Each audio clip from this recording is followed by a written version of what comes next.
रासायनिक समीकरण या केमिकल इक्वेशन को संतुलित या बैलेंस करने के लिए हम असंतुलित या अनबैलेंस्ड समीकरण या इक्वेशन को लिख सकते हैं।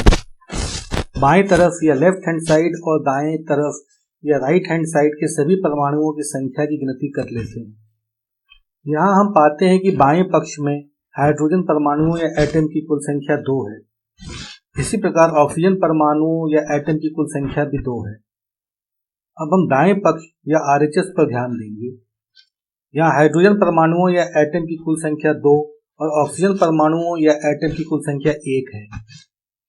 इस प्रकार हम पाते हैं कि दाएं पक्ष या RHS में ऑक्सीजन परमाणुओं या एटम संख्या में कम है। ऑक्सीजन को संतुलित करने के लिए हम H2O के आगे 2 लगाएंगे। अब हम समीकरण की जांच करते हैं। हम पाते हैं कि बाएं तरफ या LHS में हाइड्रोजन परमाणुओं या एटम की संख्या कम हो गई है। हाइड्रोजन को संतुलित या बैलेंस करने के लिए बाईं तरफ हाइड्रोजन के आगे 2 लगाएंगे।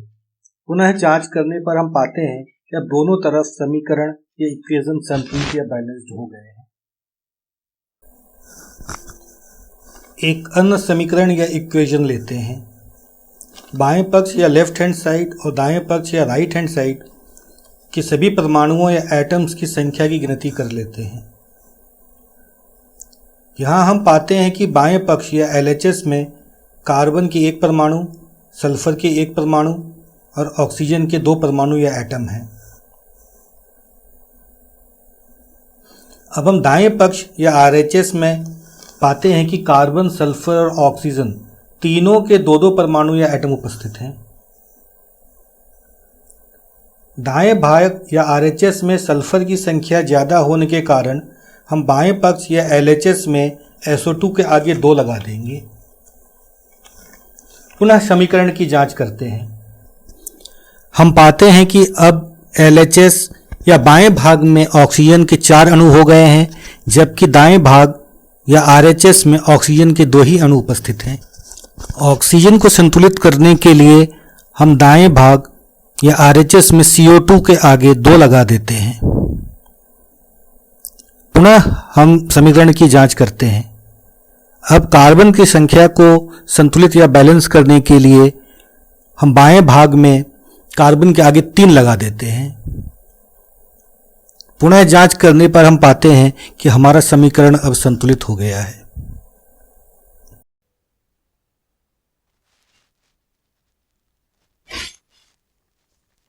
बाएं पक्ष या लेफ्ट हैंड साइड और दाएं पक्ष या राइट हैंड साइड के सभी परमाणुओं या एटम्स के संख्या की गिनती कर लेते हैं।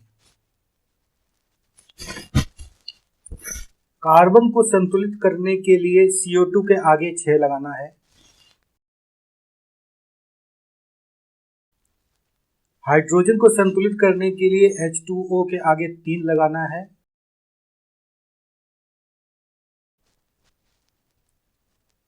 और ऑक्सीजन को संतुलित करने के लिए O2 के आगे 7.5 की आवश्यकता होगी। चूंकि गुणांक पूर्णांक होने चाहिए, पूरे समीकरण को 2 से गुना करना है। इस प्रकार हमारा समीकरण या इक्वेशन संतुलित या बैलेंस्ड हो गया।